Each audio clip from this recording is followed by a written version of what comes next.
Hey everyone, and welcome back to another video. In this video, I am going to show you how you can disable auto updates on Android. It's pretty easy, and I'm going to show you how you can do it.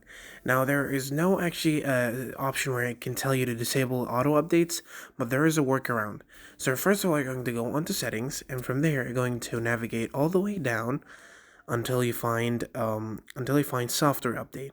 From there, you're going to click on it, and now as you can see, there's an option called auto download over Wi-Fi. Now, once you it's going to be turned on once you disable it. Now, any update that you're going to receive, you have to click on download, or you click on download and install by yourself, so you can download the software. On mobile data, nothing is going to be able to be installed. That's by default.